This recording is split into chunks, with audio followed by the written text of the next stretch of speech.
हरे कृष्णा। अनंत ब्रह्मांड के इस अथाह विस्तार में जब एक नन्हा सा जीव इस धरातल पर पहली बार अपनी आंखें खोलता है तो उसके माता पिता के हृदय में उसके भविष्य को लेकर केवल सपने नहीं पनपते, बल्कि एक गहरी व्याकुलता और जिम्मेदारी का भी जन्म होता है।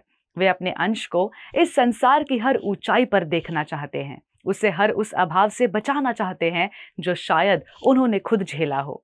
और यही कारण है कि बच्चे के लड़खड़ाते कदमों के साथ ही माता पिता की आंखें शहर के सबसे प्रतिष्ठित स्कूल्स, सबसे आधुनिक शिक्षण संस्थानों की तलाश में जुट जाती है। वे दिन रात एक करके शिक्षकों की योग्यताओं को खंगालते हैं, उनके पिछले रिकॉर्ड्स और उनके बैकग्राउंड की बारीकियां जांचते हैं, क्योंकि वे इस अकाट्य सत्य से भली भांति परिचित हैं कि एक योग्य मार्गदर्शक के बिना उनका बच्चा इस प्रतिस्पर्धी दुनिया में न तो सही दिशा पा सकेगा और न ही सफल इंसान बन पाएगा। और माता पिता का ये समर्पण, उनका ये अथक परिश्रम हर दृष्टिकोण से सर्वथा उचित और वंदनीय है, क्योंकि इस जगत में जीवित रहने और अपनी पहचान बनाने के लिए इस व्यवहारिक शिक्षा की अनिवार्यता से कोई इनकार नहीं कर सकता। परंतु क्या इस बाहरी सफलता, इस ऊंचे बैंक बैलेंस और समाज में मिलने वाले रुतबे से ही जीवन की पूर्णता सिद्ध हो जाती है? जब हम जीवन के इस चमकीले आवरण को थोड़ा हटाकर देखते हैं तो एक और भी गहन और अनिवार्य पहलू सामने आता है। वो है हमारी आंतरिक यात्रा, हमारी आध्यात्मिक चेतना। जिस प्रकार इस भौतिक संसार की जटिलाओं और गणित को समझने के लिए हमें एक सांसारिक शिक्षक की उंगली थामनी पड़ती है, ठीक उसी प्रकार हमारी आत्मा के अस्तित्व को जानने, भीतर की बेचैनी को शांत करने और उस परम सत्य से साक्षात्कार करने के लिए हमें अपने जीवन में एक क्षेत्रीय और ब्रह्मनिष्ठ आध्यात्मिक गुरु की परम आवश्यकता होती है। इसी सर्वोच्च कृतज्ञता और दिव्य आवश्यकता को समर्पित है गुरु पूर्णिमा का यह महापर्व, जिसे साक्षात ज्ञान के साक्षात विग्रह महर्षि कृष्ण द्वैपावन वेद व्यास जी के प्राकट्य दिवस के रूप में मनाया जाता है। महर्षि वेद व्यास जी की करुणा का ऋण ये संपूर्ण मानव जगत कभी नहीं चुका सकता, जिन्होंने कलयुग के मनुष्यों की मंद बुद्धि और कम आयु को देखते हुए एक अखंड वेद को 4 भागों में विभाजित किया, 18 पुराणों की रचना की, महाभारत जैसा महान इतिहास लिखा। और जब फिर भी उनके हृदय को संतोष नहीं मिला तो उन्होंने अपने गुरु देव ऋषि नारद की आज्ञा से श्रीमद् भागवत महापुराण जैसा परम विशाल ग्रंथ हमें सौंप दिया। उन्होंने हमारी बुद्धि को वो दिव्य चक्षु प्रदान किया जिससे हम नश्वर और शाश्वत का भेद समझ सकें, और इसी महान उपकार के कारण उन्हें जगत का आदि गुरु मानकर संपूर्ण विश्व इस दिन उनके चरणों में शीश नवाता है। आज के इस तथा कथित आधुनिक और प्रगतिशील समाज में जब हम चारों ओर दृष्टि डालते हैं तो महर्षि वेदव्यास जी के इसी दिव्य ज्ञान और एक सच्चे गुरु के जीवंत मार्गदर्शन का अभाव साफ साफ दिखने लगता है। हम एक ऐसे अजीब दौर में जी रहे हैं जहां हमारे पास इतिहास की सबसे बेहतरीन डिग्रियां हैं, हमारे पास दुनिया के सबसे बड़े विश्वविद्यालयों के सर्टिफिकेट्स हैं, टेक्नोलॉजी हमारी उंगलियों पर नाच रही है, परंतु इसके बावजूद इंसानी मूल्यों और नैतिकता का ग्राफ उतनी ही तेजी से पाताल की ओर जा रहा है। ये हमारे समय की सबसे बड़ी और सबसे कड़वी विडंबना है कि आज समाज में होने वाले सबसे क्रूर, सुनियोजित और बड़े वित्तीय या साइबर अपराध उन लोगों द्वारा नहीं किए जा रहे जो अनपढ़ हैं, बल्कि उन लोगों द्वारा किए जा रहे हैं जो अत्यधिक शिक्षित हैं और समाज के शीर्ष पदों पर बैठे हैं। इतना ही नहीं, ये तथाकथित सफल, समृद्ध और उच्च शिक्षित वर्ग आज भीतर से इतना खोखला हो चुका है कि वो अकेलेपन, अवसाद, क्रॉनिक एंजाइटी और मानसिक बिखराव का सबसे पहला और सबसे बड़ा शिकार बन रहा है। ऊंची ऊंची बिल्डिंग्स और सुख सुविधाओं के बीच बैठा हुआ मनुष्य आज रातों की नींद के लिए दवाइयों का मोहताज है, जो इस बात का अकाट्य प्रमाण है कि केवल भौतिक विज्ञान हमारे मस्तिष्क को सूचनाएं दे सकता है, पर हमारे मन को शांति और हमारी आत्मा को तृप्ति कभी नहीं दे सकता।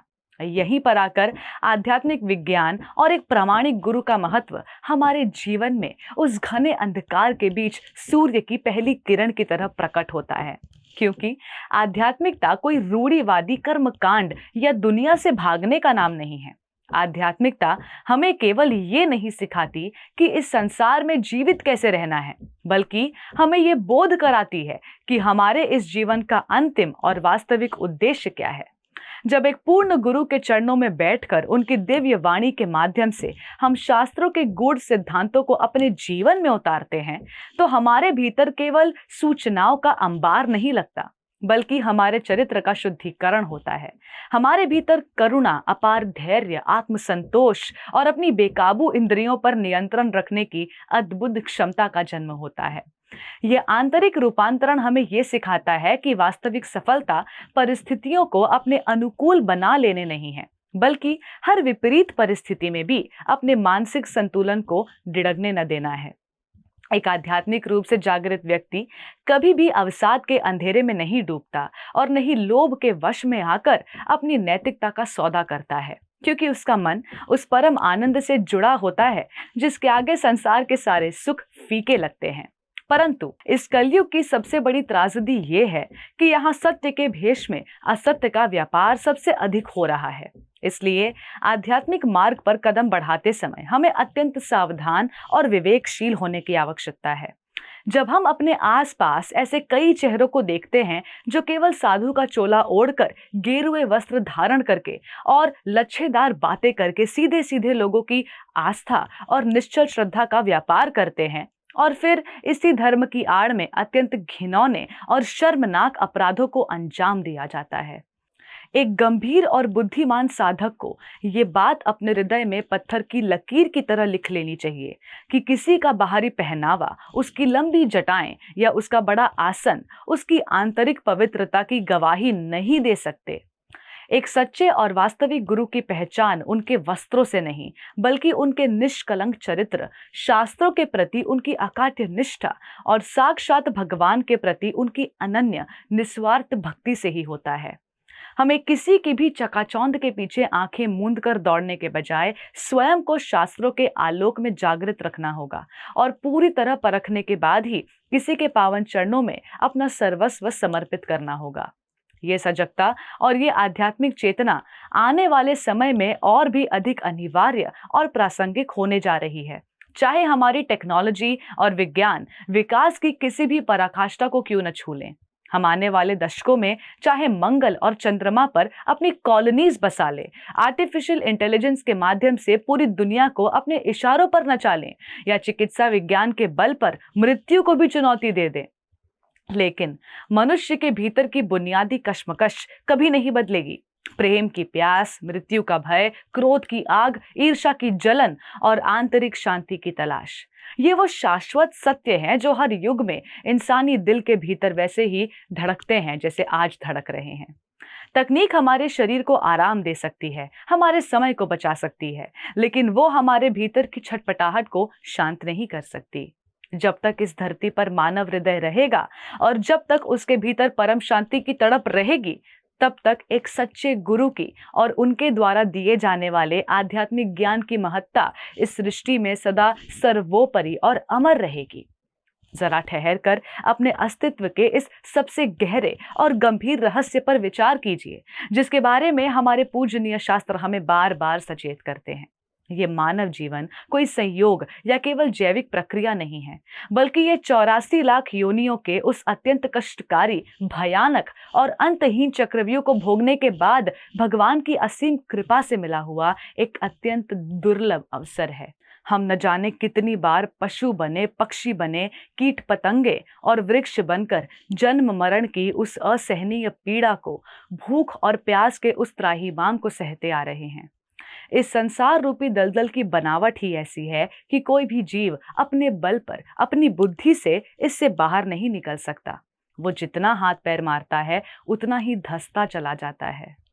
इस भव सागर की तरंगों से पार उतरने का केवल और केवल एक ही मार्ग है, और वो है भगवान के किसी शुद्ध भक्त, एक निष्काम आध्यात्मिक गुरु की कृपा का आश्रय मिल जाना। गुरु ही वो दिव्य कर्णाधार है जो हमारी इस डगमगाती जीवन नौका की पतवार अपने हाथों में थामकर हमें इस नश्वर संसार के थपेड़े से पार उस अविनाशी परमधाम की ओर ले जाते हैं, जहां केवल और केवल शाश्वत आनंद है। इसलिए इस पावन गुरु पूर्णिमा के उत्सव को केवल एक औपचारिकता न बनने दें। अपने भीतर की सोई हुई चेतना को झकझोर कर जगाएं, बाहरी आडंबरों और चमत्कारों के भ्रमजाल को छिन्न भिन्न करें और एक प्रामाणिक गुरु के चरणों में पूर्ण शरणागति स्वीकार करें, ताकि उनके द्वारा दिए गए ज्ञान के दिव्य आलोक से हमारे जीवन और मृत्यु का ये आदि अंतहीन बंधन सदा के लिए कट सके और हमारा ये अत्यंत दुर्लभ मानव जन्म वास्तव में सफल और सार्थक हो सके। हरे कृष्ण टीवी की ओर से आप सभी प्रिय दर्शकों को गुरु पूर्णिमा की हार्दिक शुभकामनाएं। धन्यवाद। हरे Krishna. Before a single drop, there is a heartbeat. At Haribol, that heartbeat is never traded for milk. Every cow and bull is protected lifelong. This is ahimsa. This is kindness. This is devotion. Switch to Haribol Ahimsa A2 Milk. ऐसे ही और भक्तिमय कार्यक्रमों के लिए देखिए हरे Krishna television और इसे प्राप्त करने के लिए आप अपने केबल अथवा DTH ऑपरेटर से संपर्क करें तथा और अधिक जानकारी के लिए आज ही डायल करें 7666 839 839।